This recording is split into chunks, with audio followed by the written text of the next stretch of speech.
questions? Enjoyed your note.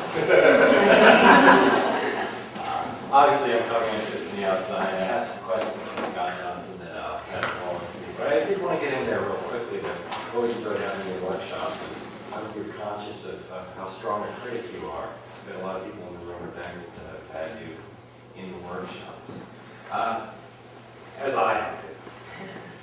First question that Scott had, the burning issue, I suppose, I don't know, is who do you see as your audience for this? And I can see that because I heard the influence of several genres in what I heard you read, and I know how well read you are. So it seems to me you're serving many masters in this book.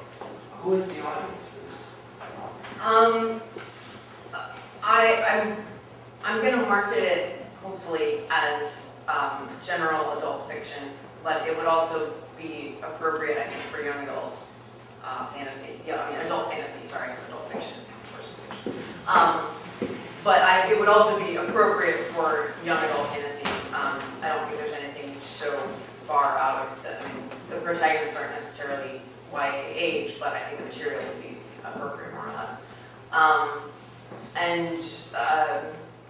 Yeah, that's definitely the central focus.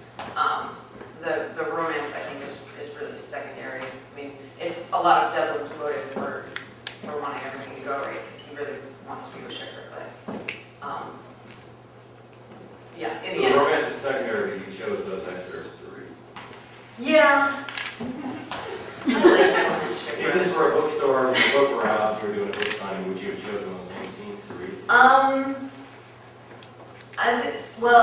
Part of it was that I wanted to give a good sort of look at Devlin as a character and sort of how he operated. That's, yeah. So, I mean, originally, I was running late on time, but originally the first part of that scene with Devlin really is him being all moody and moping, and that's really sort of, Schiffer is definitely a lightning influence on him and tempers his bad moods. So that was part of why I chose that. I'm curious, why do people cut off so early in the dinner scene?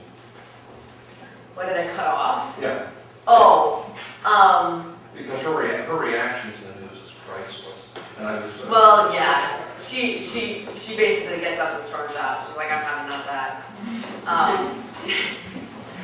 Because that's where the chapter ends.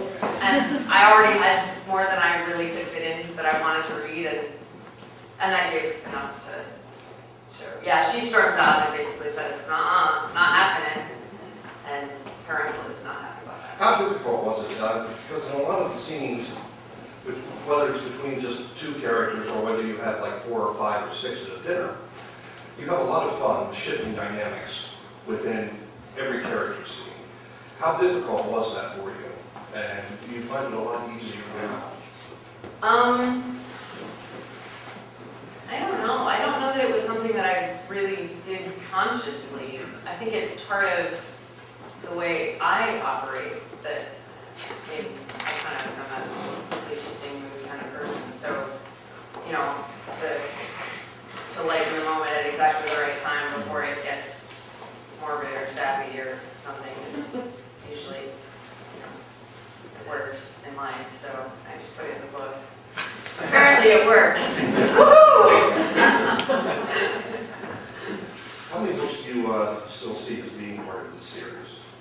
Oh, well, I mean, I've got a map for the whole world, so they start out, I mean, like, it's sort of, I mean, like, if we're going to talk, like, regions of the, I've got sort of semi-equivalents. If they're in the Middle East now, I've got people set up in Egypt and Africa and Greece and France and Russia and China. So, you know, we could go exploring all over the place if we wanted to. But the next bit of story that I see is actually they both go back to Sarayan, to their own birth country, and encounter things there again. So. Maybe I'll ask one more of Scott's questions. He was curious about the sorts of research you did in writing this piece, and I do detect a number of literary allusions and things in that piece. Could you talk about research? I am one of those folks who does research so I don't have to write.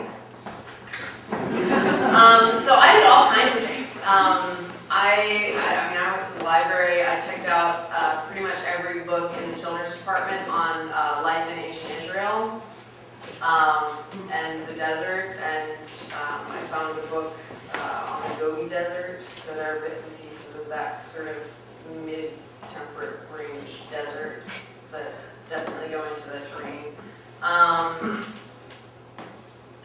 A fair amount of it, I mean, when I was in high school, I fenced for about a year, so a lot of the sword fighting stuff is a lot easier to do. Just, you know, I mean, flinging a yardstick around the house and scaring the dog.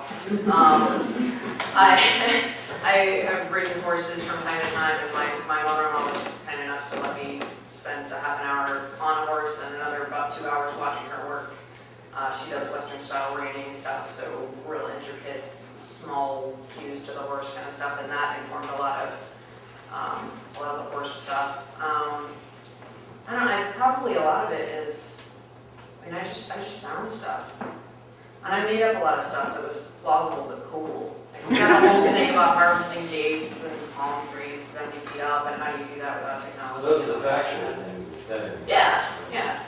But like, would you elaborate on your question? Well, I'm just wondering, like, what books might have influenced you were kind of looking at some Regency feel and things like that. Oh yeah, well I'm a Jane Austen fan, so Ah.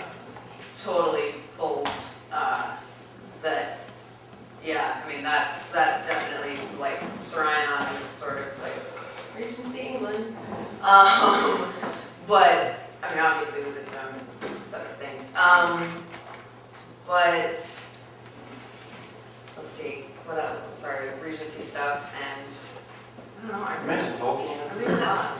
Yeah, well, I mean, the secondary worlds, I have a map of everything. I know where all the mountains are and what language these folks speak and what all their exports are and all that sort of, I mean, like, there's definitely that kind of